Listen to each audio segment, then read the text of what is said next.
Vous avez peut-être déjà vu ou même entendu parler de mudras. Ce sont ces petits gestes a priori étranges exécutés par des personnages de la scène politique, par des célébrités, notamment en interview, ou encore qu'on peut voir dans certains mangas. Mais un mudra, qu'est-ce que c'est et surtout à quoi ça sert?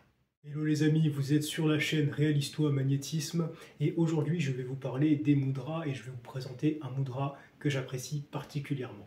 Si vous êtes nouveau sur cette chaîne, je vous invite à vous abonner et si cette vidéo vous plaît, je vous remercie de me laisser un like et de la commenter et de m'expliquer si vous connaissiez ou pas les mudras et si oui, quel est votre mudra favori ou celui que vous aimez le plus pratiquer. Pour les personnes qui souhaitent prendre un rendez-vous ou une consultation, eh bien, je vous invite à m'envoyer un email à l'adresse qui se trouve au-dessus, à me contacter directement sur les réseaux sociaux. Sans plus attendre, nous allons nous intéresser au mudra et je vous remercie pour le visionnage. Il existe plusieurs mudras, toute une possibilité de combinaison qui va être réalisée avec les mains. Chaque combinaison va venir stimuler les différents centres énergétiques que nous avons dans le corps, plus communément appelés les chakras. Alors, cette énergie, en fonction de la combinaison spécifiquement exécutée, va venir stimuler un certain centre énergétique en vue d'un certain résultat. Alors, l'un des mudras que j'aime beaucoup pour commencer, en lien avec le chakra racine, il va s'adresser aux personnes qui vont avoir beaucoup de mal à être ancrées, notamment dans la matière, notamment dans leur corps, et qui vont souvent avoir du mal à vouloir sortir du lit tout simplement. Et donc ce mudra, c'est celui-ci. Pour le réaliser, vous croisez les doigts, et vous inversez les mains et vous l'obtenez. Généralement, l'accompagnement, je le recommande parce que il va vous aider à sortir du lit, à retrouver un petit peu plus de dynamisme. Comment appliquer ce mudra? Tout simplement, le matin, lorsque vous vous réveillez, vous ouvrez les fenêtres, vous aérez un petit coup la maison, la chambre, et vous buvez un verre d'eau. Et lorsque vous allez vous lever, vous allez simplement commencer par croiser vos mains, les inverser et simplement étirer vers le ciel au-dessus de votre tête, ensuite loin devant vous et ensuite en bas. Moi, ce que j'aime bien rajouter ensuite pour un peu plus de dynamisme, c'est des mouvements de balancement, de bascule, de gauche à droite et vous laissez vraiment le corps aller avec le mouvement, vous l'accompagnez.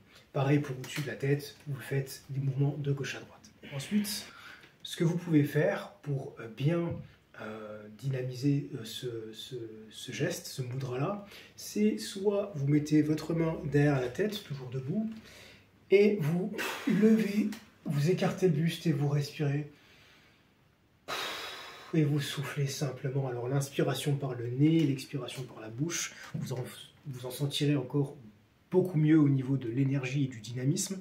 Soit la deuxième alternative, ou même les deux, vous pouvez le faire, c'est vous mettez vos mains tout comme ceci, toujours pareil, vous les mettez sur le front et vous faites la même chose. Et vous inspirez et vous expirez. Alors, ce que vous pouvez faire aussi dans cette posture pour bien ressentir le relâchement, c'est de presser un petit peu votre front contre vos doigts pour simplement chercher un léger étirement au niveau de vos mains.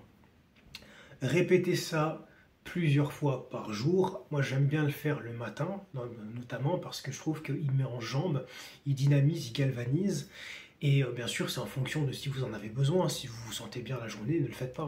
Mais voilà, si vous sentez que vous avez du mal un petit peu à débuter les journées, essayez ce mudra-là, ne serait-ce que pendant une semaine. Déjà, dans un premier temps, vous allez voir une différence réelle. Ensuite, pendant que vous êtes dans cette posture-là, comme je vous invite à faire, c'est vraiment de essayer de sentir au moment où vous êtes debout que l'énergie monte le long de vos jambes pendant que vous respirez. Alors, ne vous prenez pas trop la tête, il ne faut pas mentaliser les choses, il faut vraiment être dans le ressenti pour voir la différence. Et justement, le but n'est pas de vous rajouter une charge mentale dès le matin avec faire tel truc, garder 30 secondes, 80 secondes, tout ça, on s'en fout. Le plus important, c'est que vous soyez à l'aise, détendu, parce que l'objectif de ce mudra, c'est d'ailleurs le mudra de pouvoir, c'est vraiment de récupérer de l'énergie. Donc plus vous allez inspirer, faire monter l'énergie, plus vous allez vous ancrer dans le sol. Parce que c'est d'abord ça, la spiritualité pour moi ne s'oppose pas à la matérialité, parce que plus vous allez être ancré dans la matière, plus vous allez pouvoir vous élever spirituellement, comme un arbre qui prend d'abord ses racines, et plus il va s'enraciner, plus l'arbre va pouvoir grandir et évoluer vers le haut. Donc ce mudra-là, c'est vraiment ça, c'est vraiment sentez que pendant que vous vous étirez, vous vous enracinez dans le sol avec la respiration notamment qui va venir vous aider. Et également, pendant que vous faites ce mudra-là, vous pouvez simplement répéter un mantra, c'est « je déborde d'énergie » ou « mon corps est rempli d'énergie ». Et vous allez voir que pendant 7 jours, si vous le faites aussi souvent que vous en avez envie dans la journée, mais idéalement le matin, eh bien, vous allez sentir une différence. Alors, je parle d'un délai de 7 jours au niveau des mudras. Pourquoi? Parce qu'en fait, au bout de chacun de vos doigts, chaque pression va venir stimuler des méridiens qui sont connectés à des organes à l'intérieur de votre corps. Et donc, à chaque fois que vous allez réaliser un mudra, vous allez instantanément stimuler un organe. Et non plus de ça, vous allez galvaniser l'énergie à un endroit précis de votre corps. Donc si je prends ce mouvement-là de pouvoir, vous allez pendant une semaine, vous allez nettoyer les organes concernés par ce mudra, mais également vous allez rassembler de l'énergie à cet endroit-là. Donc vous allez modifier votre vibration, votre fréquence, parce que rappelez-vous, vous avez un mantra avec, donc c'est fait en conscience, d'où les 21 jours de répétition qui sont indispensables pour pouvoir ancrer une nouvelle habitude et une nouvelle croyance, mais là c'est physique avec les gestes. Donc la combinaison des deux, c'est vraiment quelque chose d'explosif. Et vous allez voir qu'en modifiant et en pratiquant régulièrement ces mudras, vous allez modifier votre vibration. Et donc si vous modifiez positivement votre vibration autour de vous, ça sera que bénéfique. Alors encore une fois ici, il est important de prendre son temps lorsque l'on va travailler sur un mudra. Il ne s'agit pas de vouloir être parfait, de vouloir exécuter parfaitement le geste. Le plus important, c'est le ressenti émotionnel que vous avez au moment où vous exécutez le mudra.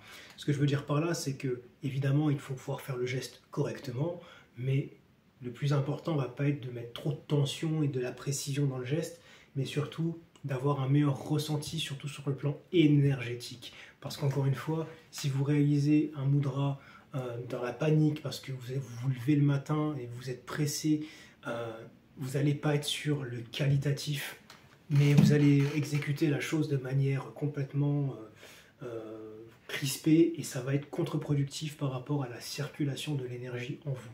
Donc, lorsque vous le faites, prenez vraiment votre temps, quitte à vous lever peut-être 5 minutes plus tôt pour pouvoir avoir 5 minutes de marge, mais au moins, pendant ce temps-là, lorsque vous allez exécuter votre mudra, eh bien, vous allez vraiment prendre votre temps, quitte à le faire peut-être que 2 fois, mais au moins ce sera 2 fois exécuté avec qualité et avec un réel impact.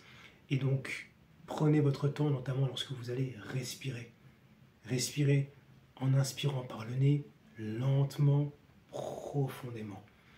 Sans forcément chercher la performance, mais vraiment la sensation de bien-être et de relâchement. Ça, c'est vraiment très important, j'insiste sur ce point, parce que pendant longtemps, par exemple, moi j'avais un stress interne. Et à chaque fois que j'étais là, soit quand je donnais des cours, eh bien, le problème c'est que je me disais, ah il faut aller vite, il faut que je fasse bien, il faut que je fasse ceci, mais je ne m'apercevais même pas que j'étais moi-même crispé. Et donc au final, les résultats que j'obtenais n'étaient pas aussi bons que si j'avais été bien détendu, que si j'avais été vraiment relâché. Donc ici, je vous invite vraiment à faire attention à cet aspect-là, c'est vraiment la détente. Et au fur et à mesure que vous allez répéter le geste, que vous allez prendre cette habitude, peut-être le 3e jour, là vous pourrez chercher à être un peu plus performant au niveau de la gestuelle et de la précision.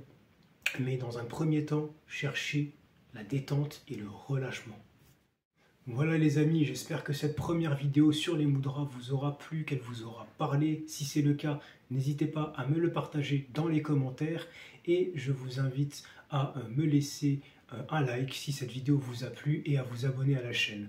Si vous voulez prendre un rendez-vous, je vous invite à m'écrire un email à l'adresse qui se trouve sous la vidéo ou à me contacter directement sur les réseaux sociaux.